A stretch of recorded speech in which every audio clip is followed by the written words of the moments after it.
See you tonight. And so what do you make of the president not even mentioning the 10 sailors now in Iranian custody? Well, Megan, good to be with you, and I think it was unfortunately not surprising. This was less a State of the Union than it was a state of denial. He refused to acknowledge the very real challenges facing this country on Iran.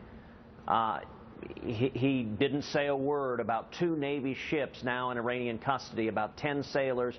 We hope not held as hostages. I will say our prayers tonight are with the sailors, are with their families.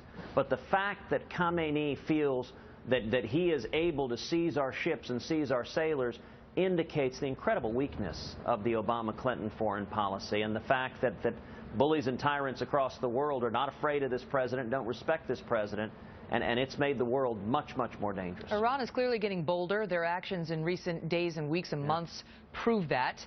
But the president tonight said, when you look at what's happening in the world, from Iran to terrorism, it is definitely not a reflection of any decrease in American strength or leadership. Your thoughts? Well, listen, it shows how out of touch Barack Obama is with this country. He began the speech by saying how wonderful the economy is. You know, if you're a big government lobbyist in and around Washington, that's right. 6 of the 10 wealthiest counties in America are in and around Washington. If you're a billionaire hedge fund manager in New York, that's right. The rich have gotten richer under Barack Obama. But when I travel the country, when I'm in New Hampshire, or Iowa, or South Carolina, or all across the country, I'm hearing from working men and women. I'm hearing from truck drivers. I'm hearing from electricians and school teachers and nurses, and I'm hearing from college students that it's getting harder and harder. Students have debt up to their eyeballs. They can't get jobs. Median wages have stagnated. We've got fewer Americans working than any year since 1977, since Jimmy Carter was president. And Barack Obama doesn't hear their cries. He doesn't understand that when millions of people lose their health insurance and lose their doctors because of Obamacare, that hurts them. He doesn't understand that single moms are finding it harder to provide for their kids. And as out of touch as he was on the economy and jobs, he was even more out of touch on national security. Well, let me ask you about that, because he seemed to have a shot at you in there, because you had mentioned in earlier moments that we're going to carpet bomb ISIS. That's under President Cruz. That's what we're going to get. And then we heard this from President Obama when it comes to, it appears, you. Listen. The world will look to us to help solve these problems. And our answer needs to be more than tough talk or calls to carpet bomb civilians. That may work as a TV soundbite, but it doesn't pass muster on the world stage. What'd you make of that? Well, listen, I will apologize to no one for my willingness and commitment to killing terrorists. This entire speech, President Obama continued his politically correct denial, refusing even to say radical Islamic terrorism. It is stunning that this State of the Union address did not say a word about the Paris terror attacks, did not say a word about the San Bernardino terror attacks, did not say a word about the Philadelphia police officer shot at 13 times, hit 3 times by a terrorist pledging allegiance to ISIS.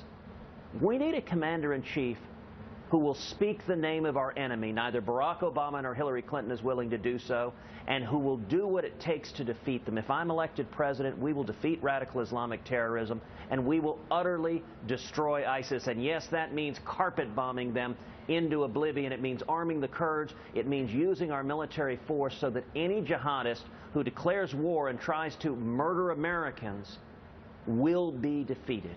All right, let me switch to politics with you for a minute, because there's a question today about whether you and your campaign are behind some message testing on Donald Trump that went out in Iowa, where they called up people to figure out which line of attack against Trump might work. That call asked about several possible attacks on Trump and ended with a question about whether Trump's attacks on you have taken a toll. So many say you were behind it. Were you behind it, first of all? Look, I have no idea what calls are made to whom. You know, my focus, I've been in New Hampshire all day. I've been meeting with voters in New Hampshire, been answering their questions. All right, but let me just ask my follow-up. So you say we're seeing conservatives uniting. Okay, I'm going to give you the floor, but this is why I ask, because one of the proposed attacks on Trump depicts him as, quote, a New York liberal pretending to have conservative values. And then today you went on the Howie Carr radio show and you said this about Donald Trump. Listen. I think he may shift in his new rallies to play in New York, because, you know, Donald comes from New York and he embodies New York values. And listen, the Donald seems to be a little bit rattled. It sounds like you may have had something to do with that message testing, Senator. You know, what I'll say, Megan, is 4 weeks ago, just about every Republican candidate in the field was attacking Donald Trump.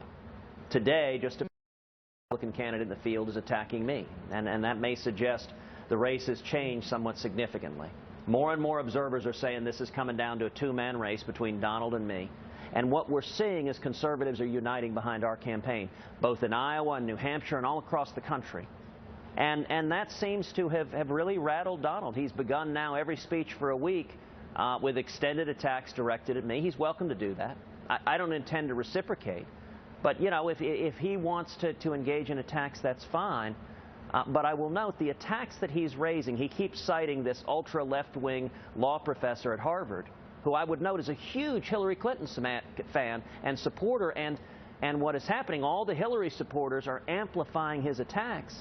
And it starts to make you wonder, gosh, why are Hillary Clinton supporters backing Donald Trump's attacks? Maybe it has something to do with the fact that Hillary in the national polling beats Donald badly, but I'm beating Hillary in the national polling. And we've seen the last two elections where the Democrats were thrilled with their Republican nominee. I think Republicans today want a strong conservative who can and will beat Hillary Clinton. And that's what we're doing on the ground. But I got to ask you very, very quickly, what are New York values? As a lifelong New Yorker, what do you mean, New York values? What are you getting at there?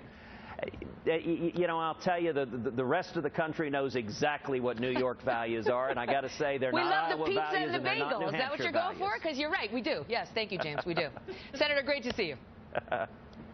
Take care. God bless. All the best.